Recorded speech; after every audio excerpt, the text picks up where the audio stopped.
was your day today? It was kind of busy. Was it? One of my favorite patients died this morning at 4 that we just got the dentures for.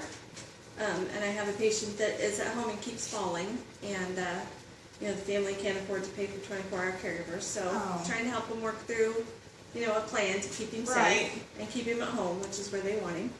Well, I appreciate you talking to me today and letting me interview you.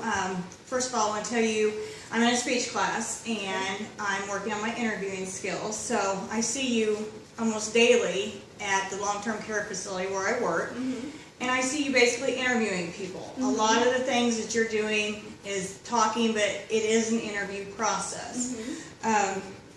So that's what I'm going to talk to you a little bit about today. Did you know you always wanted to be a social worker? No, I never wanted to be a social worker. I wanted to do like occupational therapy or recreational therapy or something like that. But when I went to college, the college that I went to didn't have that, so I went for social work. Have you always worked in the hospice field? No, I started out with working with people with mental retardation, developmental disabilities. I worked here in St. Joe for a couple of years doing that, and then I moved to Chillicothe, Missouri, and I was the director of an agency, and we had supported employment and supported living programs that we did for, oh gosh, I don't remember now how many we had. I think we had 20 independent living, and then, I don't know, 30 or 35 supported employment. Wow. And I was had about 80 staff people that I oversaw. That's and awesome. Budget as well. And then I left there and came back to St. Joe and worked for the St. Joe Youth Alliance with a program called Caring Communities, and I was located in Webster for about 7 years. And then that was a grant program, so when that ended, I applied at the hospital and started out working as a float in the hospital itself.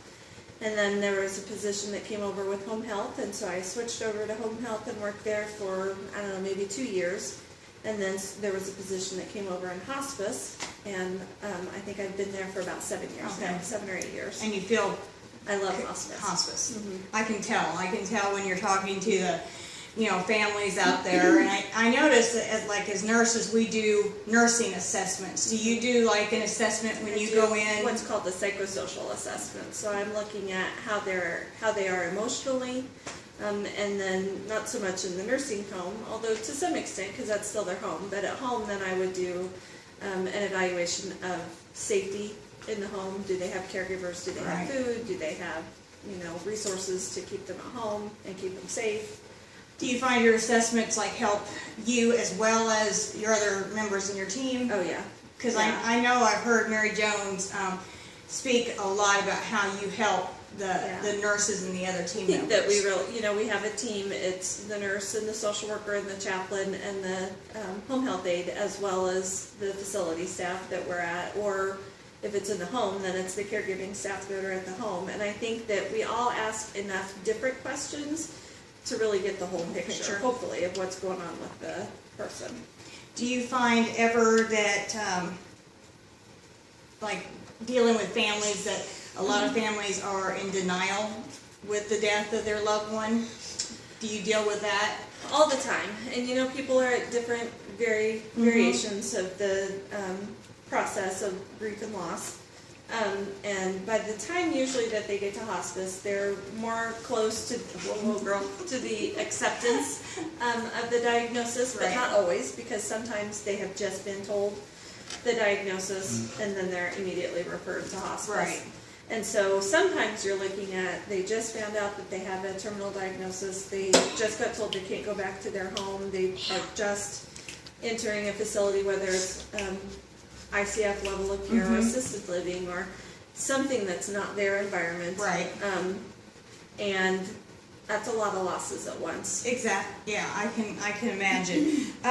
So I assume you probably help with a lot of end of life decisions, like how maybe they're going to be, whether cremated, buried, and their wishes. We help them kind of work out what works for them with their spiritual concepts of themselves, plus what they feel comfortable with, plus what financially is feasible for them.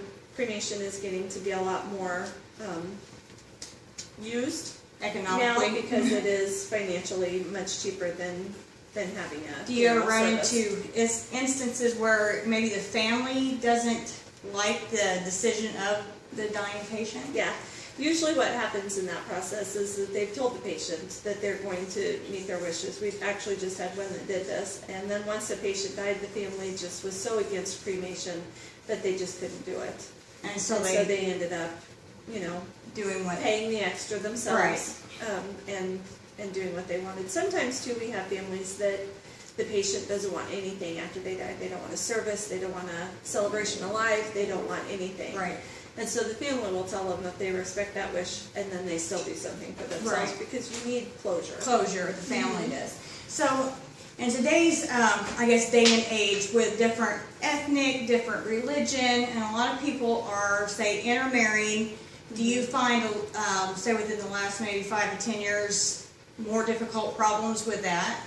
There are interesting situations that come up depending on what somebody's religious preference is. Some people have to be buried within 24 hours. Some people want to be buried within 24 hours and go back to their homeland, so helping the family figure that out. The cremation comes into play. Again, some religions you can only be cremated, and there have to be certain structures that come into play, certain rituals that happen at the end of life. So you have to know what those are and respect the family's ability to be able to do those in order to have the death that the person wanted. And we have to really talk about that.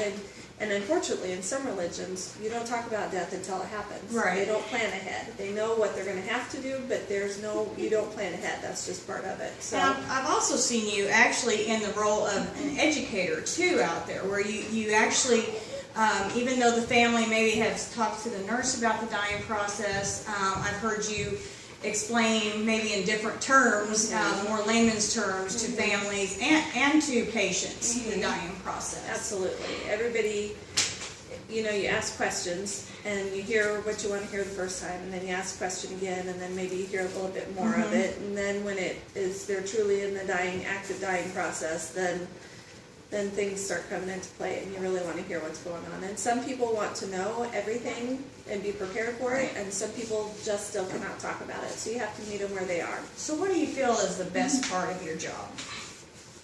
Meeting all these families. I love meeting with them. I like going into their homes. I like learning different customs. I like all of it. I love The my worst job. part of your job, maybe? They die. They die, and then you really build have to a relationship with these people, and then you don't really have a reason to go back, and so maybe you lose contact with people that have treated you like family. That's hard. That's a loss for us too. Well, thank you for coming today and talking to me, and I hope to see you again. All right, thank you you very much.